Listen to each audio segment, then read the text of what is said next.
Dubai ক্রিক Harbour, এটা হচ্ছে ইমারের নতুন মাস্টার কমিউনিটি। এটা হতে যাচ্ছে সেকেন্ড ডাউনটাউন। আমরা যদি আপনাদেরকে এটা ভালো করে বলি, এটাতে আছে কিন্তু মাল্টিপল এন্ট্রি আর এক্সিট। আর এখান থেকে আমি যদি ভিউজের কথা বলি, তাহলে এখান থেকে আপনারা ভিউজ পেয়ে যাচ্ছেন। এটা হচ্ছে রাসালখোর ওয়াইল্ড লাইফ সেঞ্চুরি, আর এখানে এটা হচ্ছে ক্রিক হারবারের মারিনা। তাহলে আপনি এখানে মারিনা আর ডাউনটাউন দুটো লিভিং কিন্তু আপনি এখানে একসাথে পাচ্ছেন। এবার আমরা যদি এখানে দেখি, দুবাই ব্লু লাইনের মেট্রো এই লোকেশন থেকে এক্সপেনশন হচ্ছে। এটা হচ্ছে মেট্রো লাইন, 3টে মেট্রো স্টেশন আছে কিন্তু এই একটা কমিউনিটির ভেতরে। এটা হচ্ছে স্কয়ার মল, যেটা দুবাই মলের থেকেও 3 গুণ বড়। এটা হচ্ছে ক্রিক টাওয়ার, যেটা হতে যাচ্ছে নেক্সট ট্যুরিস্ট ডেস্টিনেশন।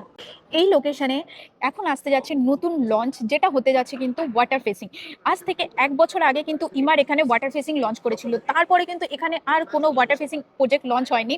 আবার এই 1 বছর পরে ইমার এখানে ওয়াটার ফেসিং লঞ্চ করতে যাচ্ছে। তাহলে এখানে আপনাকে ওয়াটার ফেসিংয়ে যদি আপনি একটি অ্যাপার্টমেন্ট নিতে চান, তাহলে আপনার কত টাকা দরকার চলুন জেনে নাও।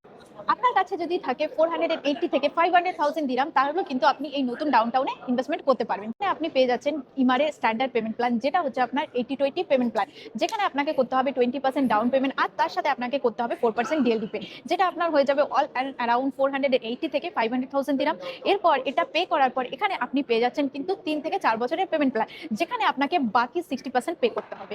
এবং সেটা পে করার পর আপনার প্রপার্টি যখন হ্যান্ড ওভার হবে, সেই সময় আপনার যে বাকি 20% টাকাটা আছে সেটা কিন্তু আপনি মর্গেজ করিয়ে নিতে পারবেন। এবং আপনার এখানকার রেন্টাল কিন্তু অলরেডি হাই, তাহলে আপনার যে রেন্টাল ইনকামটা আসবে তার সাথে কিন্তু ইজিলি আপনি আপনার মর্গেজটা কভার করে দিতে পারবেন। কিন্তু আপনি যদি এখন এই ইনভেস্টমেন্ট অপরচুনিটিটা মিস করেন, এরপরে আপনি যখন ভাবুন, এই যে আপনি আমার পেছনে দেখতে পাচ্ছেন, এটা হচ্ছে ডাউনটাউন দুবাই। কারেন্টলি এখানে একটা 1 বেডরুমের প্রাইস হচ্ছে কিন্তু 3 থেকে 4 মিলিয়ন দিরাম। আপনি যদি এখানে ইনভেস্টমেন্টের অপরচুনিটি মিস করে থাকেন, তাহলে কিন্তু আপনি অনেক বড় একটা ভুল করবেন। কারণ যখন স্কয়ার মল আর ক্রিক টাওয়ার রেডি হয়ে যাবে, তখন কিন্তু এখানকার প্রাইস অনেক হাই হয়ে যাবে, তখন কিন্তু আপনি আফসোস করতে থেকে যাবেন। তাহলে আপনি যদি দুবাই ক্রিক হারবারের নতুন লঞ্চ সম্পর্কে আরো বিস্তারিত জানতে চান, তাহলে কিন্তু এখনই আমার সাথে যোগাযোগ করুন।